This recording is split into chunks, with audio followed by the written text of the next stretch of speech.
आगे बढ़ेंगे। बड़ी खबर है, कार्य बहिष्कार की राह पर रेजिडेंट। कामाख्या अस्पताल में खुले में महिला के प्रसव का प्रकरण। चिकित्सा विभाग की ओर से 3 रेजिडेंट डॉक्टरों के निलंबन के बाद अब नाराजगी के स्वर उठे।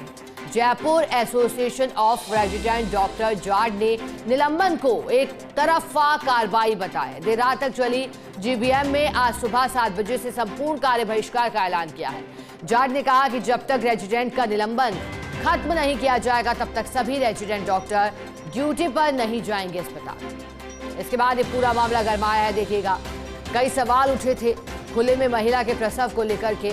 अस्पताल प्रशासन ने जिसके बाद एक्शन लिया है और बताया गया कि जिम्मेदारों पर कार्रवाई हुई है, लेकिन इससे रेजिडेंट डॉक्टर आक्रोशित है, नाराजगी जाहिर कर रहे हैं। उनका कहना है कि ये कार्रवाई सिर्फ एक तरफा पक्ष को सुनकर की गई है, यानी कि सीधा सीधा आरोप लगाया गया है कि पूरी बात जानने के बगैर ही इस निलंबन की कार्रवाई को अंजाम दिया गया। हालांकि इस पूरे मामले में अब जांच भी शुरू की गई है। पूरा का पूरा मामला साफ हो पाएगा जांच के बाद ही, लेकिन चूंकि प्रथम दृष्टया जो मामला सामने निकल कर आया और प्रारंभिक तौर पर जब जांच शुरू की गई जिसके बाद एक्शन हुआ।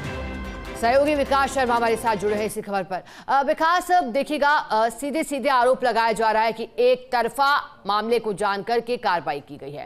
क्या कहना है अस्पताल प्रशासन का और इस पूरी कार्रवाई को कैसे देख रहे हैं आप? देखिए शिखा, जिस तरह से ये पूरा घटनाक्रम सामने आया और देर रात को रेजिडेंट्स ने कार्य बहिष्कार का जो निर्णय किया, उसके बाद में पहले तो मैं आपको अपडेट कर दूं, पूरा एसएमएस मेडिकल कॉलेज प्रशासन अलर्ट मोड पर है।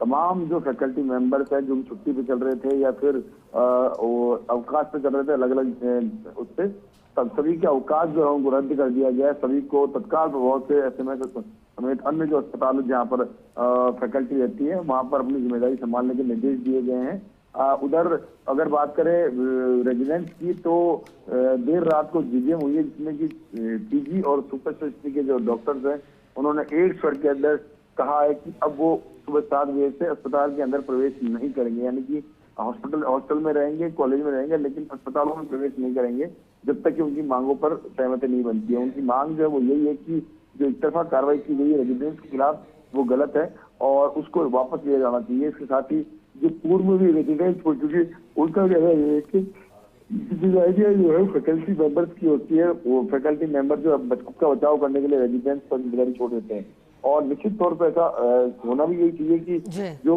रात को या दिन की जो ड्यूटी लगती है उसमें रेजिडेंट्स के साथ में फैकल्टी मेंबर भी रहे ताकि उनकी जिम्मेदारी फिक्स हो और उसी के आधार पर उनकी आगे की जो कार्रवाई जो है वो की जा सके, लेकिन ऐसा होता नहीं है और इसी वजह से रेजिडेंट्स में रोष है, व्याप्त है और इसी बात को लेकर उन्होंने कल रात को कार्य बहिष्कार का निर्णय लिया जिसका सीधा असर आज अस्पतालों में देखने को मिल सकता है। हालांकि सभी फैकल्टी मेंबर जो है उन्होंने अपनी जिम्मेदारी संभाल रखी है और उनको वापस छुट्टियां से बुला दिया गया। अब देखना यह होगा कि जब सुबह 8 बजे ओपीडी शुरू होता है तब क्या व्यवस्था अस्पतालों के अंदर रहती है। ठीक है, बहुत शुक्रिया विकास आपका साथ जुड़ने के लिए, जानकारी के लिए।